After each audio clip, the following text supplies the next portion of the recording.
একটি ছোট্ট গ্রামে, যেটি সবুজ পাহাড়ের মাঝে অবস্থিত ছিল, সেখানে বাস করত এক অনাথ মেয়ে।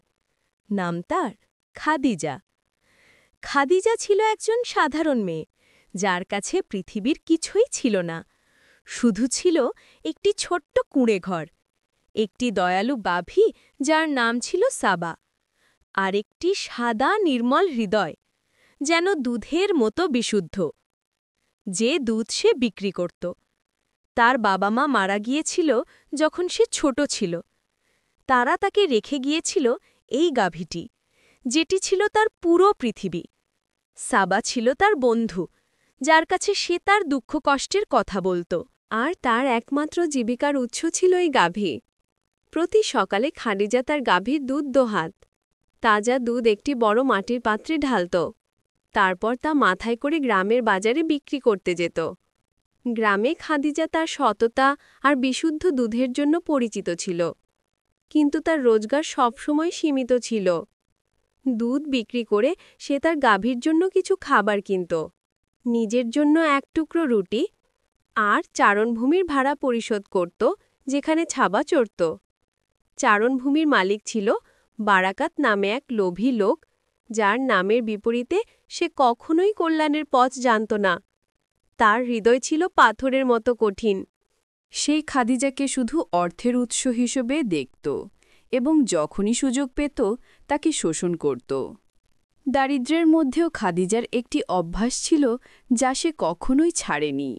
সে বিশ্বাস করত যে দুর্বল প্রাণীদের প্রতি দয়া দেখালে স্রষ্টার রহমত লাভ করা যায়। তাই দুধ বিক্রির পার্শ্বে সবসময় পাত্রের তলায় একটু দুধ রেখে দিত এবং তা একটি প্লেটে ঢেলে বাজারের পিছনের একটি গলিতে রেখে আসত, যাতে ক্ষুধার্ত রাস্তার বিড়ালগুলো তা পান করতে পারে। এই দুর্বল প্রাণীগুলো তার সামান্য রোজগার থেকে পান করে তৃপ্ত হচ্ছে দেখে সে অপার আনন্দ পেত। এক সপ্তাহে যখন জীবন আরও কঠিন হয়ে উঠছিল, বারাকাত তার কাছে এসে বলল, শোনো খাদিজা, আমি সিদ্ধান্ত নিয়েছি এই সপ্তাহ থেকে চারণভূমির ভাড়া দ্বিগুণ করব। যদি শুক্রবারের মধ্যে তুমি নতুন ভাড়ার টাকা না দাও, তাহলে আমি তোমার গাভীটিকে ভাড়ার বদলে নিয়ে নেব, আর তোমাকে এই কুঁড়েঘর থেকে বের করে দেব। তার কথাগুলো খাদিজার হৃদয়ে বাঁজের মতো আঘাত করল। এত অল্প সময়ে এত বড় অঙ্কের টাকা জোগাড় করা তার পক্ষে কিভাবে সম্ভব? তার যা রোজগার তা পুরনো ভাড়া দেওয়ার জন্যে যথেষ্ট নয়।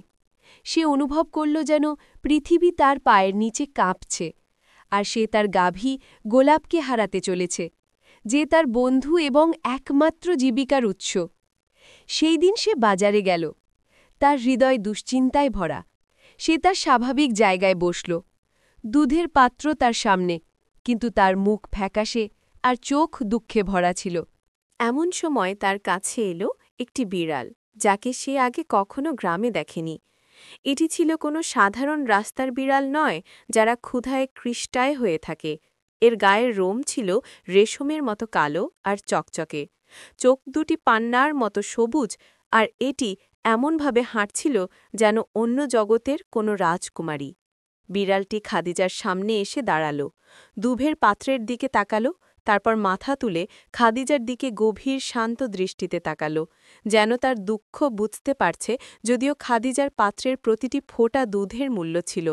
তার দয়ালু হৃদয় তাকে এই সুন্দর প্রাণীটিকে ফিরিয়ে দেওয়ার অনুমতি দিল না। সে নিজের মনে বলল, হয়তো এই দুর্বল প্রাণীটির প্রতি দয়া দেখিয়ে আল্লাহ আমার প্রতি রহম করবেন। সে তার ছোট প্লেটটি নিয়ে তাতে কিছু দুধ ঢালল এবং বিড়ালটির সামনে রাখল। বিড়ালটি শান্তভাবে, মার্জিতভাবে দুধ পান করল। তারপর খাদিজার দিকে শেষবারের মতো তাকাল, যেন ধন্যবাদ জানাচ্ছে, এবং গলির মধ্যে অদৃশ্য হয়ে গেল। দিন কেটে গেল, শুক্রবার কাছে চলে এলো, কিন্তু খাদিজা প্রয়োজনীয় টাকা জোগাড় করতে পারল না। শুক্রবার সকালে সে তার গাভীর দুধ দোহাল, তার গাল বেয়ে অশ্রু ঝরছিল। সে জানত এটি শেষবার সে গোলাপের দুধ দোহাচ্ছে। সে তার পাত্রটি নিয়ে কুঁড়ে ঘর থেকে বের হল, তার হৃদয় বিদায়ের ভারে ভারী। কিন্তু সে অবাক হয়ে দেখল, সেই রহস্যময় কালো বিড়ালটি তার দরজার সামনে বসে আছে, যেন তার জন্য অপেক্ষা করছিল। বিড়ালটি তার দিকে তাকাল, তারপর পাত্রের দিকে এবং মৃদু গলায় মিউ মিউ করল। খাদিজা দীর্ঘশ্বাস ফেলে দুঃখের সাথে বলল, তুমিও এই শেষ দিনে তোমার ভাগ চাও? কোনো ব্যাপার নেই, আল্লাহর রিজিক কারোর জন্য একচেটিয়া নর। সে তার প্লেটে দুধ ঢালল এবং বিড়ালটির সামনে রাখল। বিড়ালটি দুধ পান করল।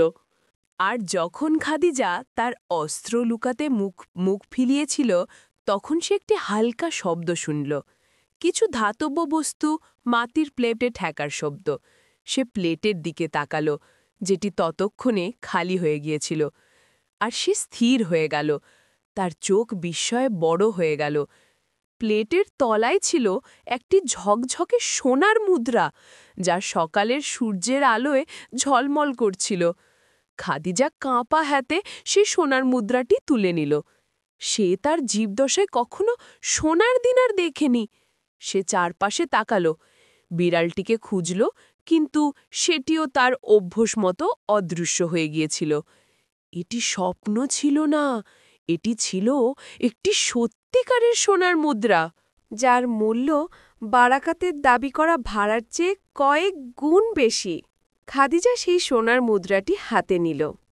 তার ঠান্ডা হাতে এর উষ্ণতা অনুভব করল। এটি শুধু একটি মুদ্রা ছিল না, এটি ছিল একটি নতুন সকালের প্রতিশ্রুতি, আকাশ থেকে পাওয়া পুরস্কার, তার সেই হৃদয়ের জন্য যে সবচেয়ে কঠিন সময়ও দয়া ভোলেনি। কিন্তু এই রহস্যময় বিড়ালটি কে ছিল? এই অসাধারণ উদারতা কি একবারই ঘটবে, নাকি ভাগ্য তার জন্য আরও বড় কোনো রহস্য লুকিয়ে রেখেছে? খাদিজা সোনার দিনারটি হাতে ধরে অনুভব করল। তার হৃদয় যেন বুক থেকে লাফিয়ে বেরিয়ে আসছে। সে দ্রুত তার কুঁড়েঘরে ছুটে গেল এবং মুদ্রাটি ঠান্ডা চুলার নিচে একটি নিরাপদ জায়গায় লুকিয়ে রাখল। তারপর তার খালি দুধের পাত্রটি নিয়ে বাজারে গেল। তার হৃদয় আনন্দে গান গাইছিল। সেদিন সে কিছু বিক্রি করল না, তবু সে ছিল পৃথিবীর সবচেয়ে ধনী মানুষ। সন্ধ্যায় যখন বারাকাত ভাড়ার জন্য আসলো, খাদিজা প্রথমবারের মতো আত্মবিশ্বাসের সাথে তার সামনে দাঁড়াল। বারাকাত তার স্বাভাবিক উপহাসের সুরে বলল, কোথায় টাকা খাদিজা? নাকি তোমার গাভী আজ দুধ দিতে ভুলে গেছে? খাদিজা তার পকেট থেকে সোনার দিনারটি বের করে তার হাতে দিল। বারাকাত যখন ঝকঝকে সোনার মুদ্রাটি দেখল, তার লোভী চোখ দুটো বিস্ময়ে বড় হয়ে গেল। তার কণ্ঠস্বর সম্পূর্ণ বদলে গেল। সে বিস্ময়ের সাথে বলল, এটা তুমি কোথায় পেলে? চুরি করেছ? খাদিজা বলল, আল্লাহ আমাকে এটা দিয়েছেন। এটা 1 মাসের ভাড়ার টাকা আগাম, দয়া করে আমাকে আর বিরক্ত করবেন না। বারাকাত বিস্ময়ে হতবাক হয়ে দিনারটি নিয়ে চলে গেল আর বিড়বিড় করে কি যেন বলতে লাগল। সেই দিন থেকে অলৌকিক ঘটনাটি বারবার ঘটতে লাগল। প্রতি সকালে রহস্যময় কালো বিড়ালটি খাদিজার কুঁড়ে ঘরের দরজায় তার জন্য অপেক্ষা করত। খাদিজা তাকে তাজা দুধের একটি প্লেট দিত। বিড়ালটি তা পান করত এবং দুধের জায়গায় একটি ঝুকঝুকে সোনার দিনার রেখে যেত। খাদিজার জীবন ধীরে ধীরে বদলে যেতে লাগল। সে আর দরিদ্র ছিল না। সে তার কুঁড়ে ঘর মেরামত করল, নতুন কাপড় কিনল, তার গাভী গোলাপের জন্য সবচেয়ে ভালো খাবার কিনতে লাগল, যার ফলে গোলাপ আরও সুস্থ ও সুন্দর হয়ে উঠল। আর সবচেয়ে গুরুত্বপূর্ণ, সে তার পুরনো অভ্যাস ভুলল না। সে দরিদ্র ও অভাবীদের জন্যে তার দান বাড়াল। তার দরিদ্র প্রতিবেশীদের কাছ থেকে বেশি দামে দুধ কিনে তাদের জীবনযাত্রায় সাহায্য করতে লাগল। গ্রামে তার নাম ছড়িয়ে পড়ল খাদিজা দয়াময়ী হিসাবে। কিন্তু এই প্রচুর কল্যাণ হিংসুকদের চোখ এড়াল না। বারাকাত চারণভূমির মালিক প্রতিদিন খাদিজাকে লক্ষ্য করত এবং দেখত তার অবস্থা দারিদ্র্য থেকে স্পষ্ট সমৃদ্ধিতে বদলে যাচ্ছে। তার হৃদয়ে সন্দেহ ও কৌতূহল তাকে কুঁড়ে কুঁড়ে খেতে লাগল। এই অনাথ মেয়েটি রাতারাতি কিভাবে এত ধনী হয়ে গেল? এর পিছনে নিশ্চয়ই কোনো রহস্য আছে। বারাকাত সিদ্ধান্ত নিল সে নিজেই রহস্য উদ্ঘাটন করবে। একদিন ভোরে সূর্য ওঠার আগে সে খাদিজার কুঁড়ে ঘরের কাছে গিয়ে ঘরের স্তূপের পিছনে লুকিয়ে রইল এবং লক্ষ্য করতে লাগল। সে দেখল খাদিজা তার কুঁড়ে ঘর থেকে বেরোচ্ছে, আর সেই মার্জিত কালো বিড়ালটি তার কাছে আসছে। সে নিজের চোখে এমন একটি দৃশ্য দেখল যা তার মন বিশ্বাস করতে পারল না। সে দেখল খাদিজা দুধ ঢালছে, বিড়ালটি তা পান করছে, এবং খাদিজা কুঁড়ে ঘরে ফিরে যাওয়ার পর বিড়ালটি প্লেটে একটি ঝকঝকে বস্তু রেখে অদৃশ্য হয়ে গেল। বারাকাত তার লুকানোর জায়গা থেকে বেরিয়ে প্লেটের কাছে গেল এবং তাতে একটি সোনার দিনার পেল, যেটি এখনও উষ্ণ ছিল। তার আত্মার লোভের আগুন জ্বলে উঠল, যা তাকে প্রায় অন্ধ করে দিল। সে নিজের মনে বলল, তাহলে এটাই তার রহস্য, একটি জাদুকরী বিড়াল যে সোনা পারে। এই বিড়াল এই দরিদ্র মেয়ের জন্য উপযুক্ত নয়, আমি এই সম্পদের যোগ্য। বারাকাত একটি কুৎসিত পরিকল্পনা করল। পরের দিন সে একটি শক্ত জাল নিয়ে এলো এবং একই জায়গায় লুকিয়ে রইল। যখন বিড়ালটি তার অভ্যাস মতো এলো, খাদিজার বাড়িতে পৌঁছানোর আগেই বারাকাত তার ওপর ঝাঁপিয়ে পড়ল এবং জাল ফেলে দিল।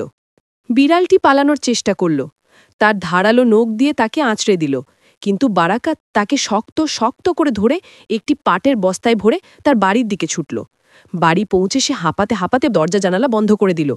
সে বিড়ালটিকে বস্তা থেকে বের করে তার সবচেয়ে বড় পাত্রে সেরা দুধ ভরে দিল, যা সে বিশেষভাবে এর জন্য কিনেছিল। সে বলল, পান করো সুন্দরী বিড়াল, পান করো আর এই পাত্রটি সোনায় ভরে দাও। বিড়ালটি তার পান্নার মতো চোখ দিয়ে তার দিকে তাকাল, কিন্তু এবার তার দৃষ্টি ছিল ঠান্ডা ও ধারালো, যেন ছুরির ফলা। সে দুধ স্পর্শ করল না, বরং ঘরের এক কোণে বসে নীরবে তাকে দেখতে লাগল। বারাকাত 1 ঘণ্টা 2 ঘণ্টা অপেক্ষা করল, কিন্তু বিড়ালটি নড়ল না। তার ধৈর্য ফুরিয়ে গেল। সে চিৎকার করে বলল, পান করো শয়তান বিড়াল, দ্রুত করো। কিন্তু বিড়ালটি তার অবস্থানে অটল রইল। বারাকাতের মাথা গরম হয়ে গেল।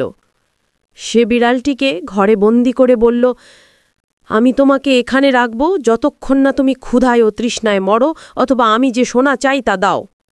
এদিকে খাদিজা তার অভ্যেস মতো বের হল এবং তার বিড়ালের জন্য অপেক্ষা করল, কিন্তু সে এলো না। সে অপেক্ষা করল, সূর্য উঠে গেল, কিন্তু কোনো লাভ হল না। তার হৃদয় একটি ঠান্ডা আঁকড়ে ধরল। সে বুঝল তার রহস্যময় বন্ধুর ওপর কোনো বিপদ এসেছে। 3 দিন কেটে গেল। খাদিজার চোখে ঘুম নেই। প্রতি ভোরে সে দুধের প্লেট রেখে অপেক্ষা করত, কিন্তু কালো বিড়ালটি আর ফিরল না। সে গ্রামের প্রতিটি গলিতে তাকে খুঁজল, ডাকল, এমনকি তার কণ্ঠস্বর হারিয়ে গেল, কিন্তু কোনো ফল হল না। 3য় দিনে সে তার কুঁড়েঘরের দরজায় বসে তীব্রভাবে কাঁদছিল।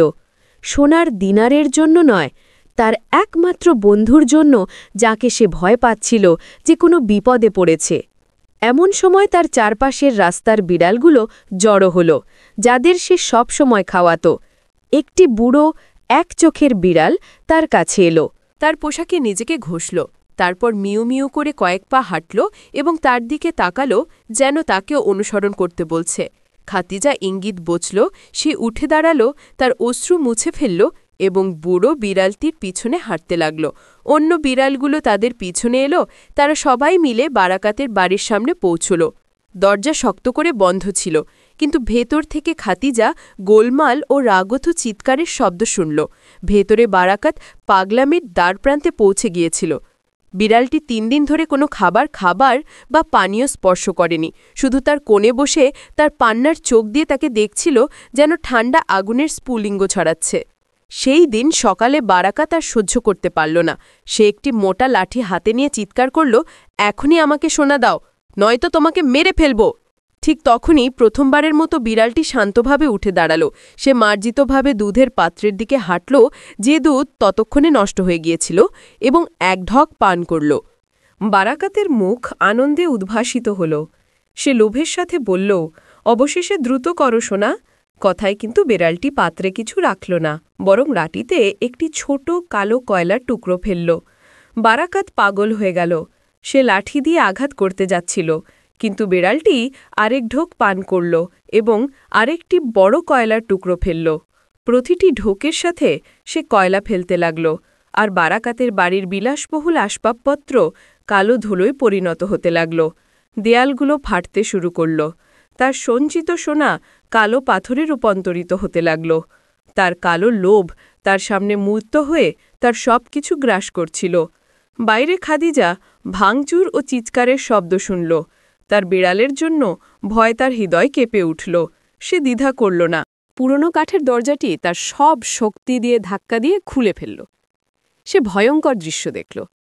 বারাকাত একটি ঘরের মাঝে দাঁড়িয়ে, যেটি একসময় সুন্দর ছিল, এখন ধ্বংসস্তূপে পরিণত হয়েছে। সে পাগলের মতো চিৎকার করছিল, আর কালো বিড়ালটি তার সামনে শান্তভাবে দাঁড়িয়ে। বিড়ালটি খাদিজাকে দেখা মাত্র তার দিকে ছুটে গেল এবং তার কাঁধের লাফিয়ে উঠল। সেই মুহূর্তে সব কিছু থেমে গেল। বারাকত খাদিজার দিকে তাকালো, তার কাঁধে বিড়ালটি, এবং বুঝল যে সে সব কিছু হারিয়েছে। সে হাঁটু গেড়ে ধ্বংসস্তূপের মাঝে বসে পড়ল, কাঁদতে লাগল। তার হারানো সম্পদের জন্য নয়, তার হৃদয়ের জন্য, যা লোভে নষ্ট হয়ে গিয়েছিল। খাদিজা ধ্বংসপ্রাপ্ত বাড়ি থেকে বেরিয়ে এলো। বিড়ালটি তার কাঁধে শান্তভাবে গুনগুন করছিল। সে তার কুঁড়ে ঘরে ফিরল, তার হৃদয়ে আনন্দ ও দুঃখ মিশ্রিত। সে বিড়ালটিকে মাটিতে নামিয়ে তাজা দুধের একটি প্লেট দিল। বিড়ালটি পান করল, কিন্তু এবার সে কোনো সোনার দিনার রাখল না। পরিবর্তে সে খাদিজার দিকে তাকাল এবং প্রথমবারের মতো মানুষের কণ্ঠে নরম মিষ্টি স্বরে বলল, দুঃখ করো না আমার দয়ালু হালিবা।